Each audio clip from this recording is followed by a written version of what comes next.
Hey everybody, how's it going? It's a Daily Shooter, and today we're going to be taking a look at the 1350 track lock assisted opening knife from First Edge.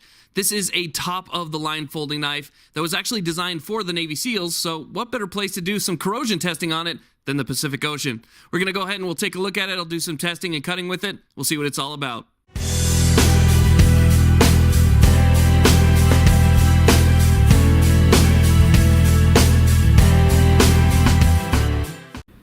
Okay, so quick look at the box, and then we'll go over some of the specs real quick so we can get that out of the way. You can even pause here and read them yourself if you'd like. But it's a track lock assisted opening knife. It has a thumb stud and a thumb release button, so it's really easy to use one-handed, and that's something that I definitely like. It uses LMAX steel. The blade thickness is 0.132 inches, Rockwell hardness of 60 to 61. It is 5.125 inches closed and 8.125 inches open. It weighs 5.9 ounces. It's a flat ground Tanto style blade. It's 3 inches long, and it has really coarse textured G10 handles. So that coarse texturing may be an issue for some people, but let me tell you, it's one of the grippiest knives I've ever held on to. Now, all the video footage that you're watching right now is actually after my beach testing. So this is what it looks like after testing it in the salt water without ever rinsing it off with fresh water. So do keep that in mind while you're taking a look at it here. Now, like I said before, this is an extremely grippy textured handle. That G10 handle, it actually is a little bit too much if you're going to think of it in the EDC point of view, because it will shred your pants over time. But I think if you're looking for something that you can use in the water, if you are a hunter, if you got blood on your hands, if you want to use it as a defensive knife, you're going to want that extra grippy texture of it. Now, it's got a really nice black oxide finish, and it is ridiculously sharp. It's got a really nice pocket clip. This pocket clip holds it really nice and tight, and it does sit extremely low in your pocket. So that's one thing you want. If you're going to have something that is at least moderately concealed, then this knife will hold it deep enough where people really aren't going to notice it too much, and it's not really a flashy pocket clip either. Now, I'm a big fan of the Tanto blade. To me, it's just got so many great features to it, and a knife that is single-handed operation to me is essential. I don't want to be able to take a knife out of my pocket and then put my hand over there and have to do more than one movement or two movements in order to deploy it. I like to pull a knife out of my pocket and deploy it one hand, close it one hand.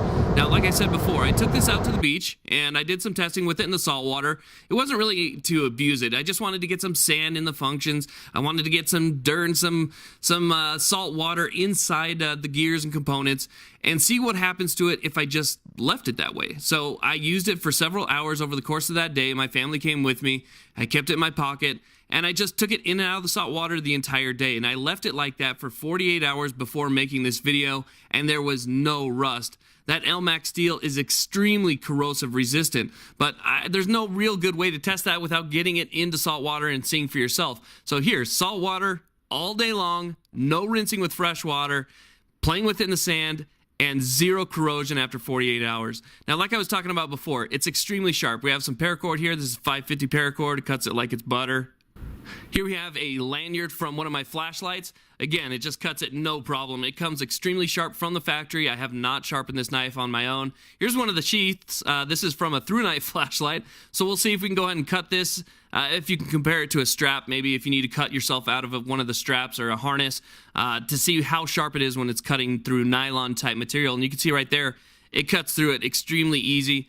It's got some outer lining there, some nylon in the center, and it cuts through it no problem. So we'll go ahead and we'll take a look at the other side and make sure it's not just a fluke, and we'll cut through the sheath again. So you can see right there, if you need to get out of a seatbelt or you're stuck, really easy to do so with this knife. Now, like I said before, I love a Tanto knife because it really does give you almost like a secondary tip. So you can see without using the tip of the knife, I use the Tanto point, the secondary point, and it can cut through things no problem. Even if I want to use the secondary point and cut through the nylon, I can do that with ease as well, and you can see it cuts through this nylon no problem whatsoever.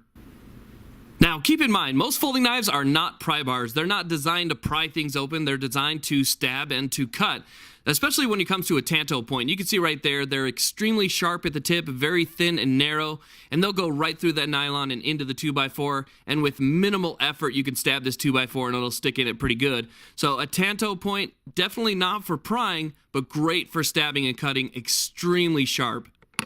Now, $300 is a lot of money to a lot of people, including myself. So to take $300 and put it towards a knife, you have to know what you're spending it on. What you're spending it on is a knife that's going to last a lot longer than a knife that costs, let's say, $40, $60, or even $100. Now, $300 I used to think was just ridiculously outrageous for a knife until I started doing knife reviews. And then I realized that there are several knives out there for $600, $800, $1,000 that will never see the light of day because they're going to end up in a safe or behind some glass, and they're just too pretty to ever use. This is a $300 knife that costs $300 because of the components, because of the materials, because of the craftsmanship and workmanship, and because of what it can do. It's not $300 because, oh, hey, it looks really cool and you guys might like this. It has really good, nice, thick Elmax steel. As you can see, the corrosion resistance is absolutely ridiculous. It's been salt water for several days, never been washed so far with fresh water, and not even a little bit of rust. It's extremely strong, extremely sharp. The G10 handles are extremely high quality, and this is something that I think is worth $300. So if you're going to go out there and you want a knife that is going to be able to handle the rigorous abuse that you might put it through on a daily basis, then $300 makes this knife worth it. If it's not, if you're just going to be EDCing and maybe you use your knife once a week or once a month and it's not really a good value to you to spend $300 on a knife, this isn't for you. This is for people who use their knives and they use them a lot. And they want something that they're going to be able to rely on in a self-defense scenario, in a survival scenario, or if you're going to be using this really to its extremes. This is something that's going to be good for you. Really hot temperatures, cold temperatures, you're not going to have to worry about this type of steel. It's a great steel. So I'll put a link in the description box if you guys are interested in picking one of these up. This is a first edge knife and it's a beast, let me tell you. Thank you all very much for watching. Please like, subscribe. Have a great day.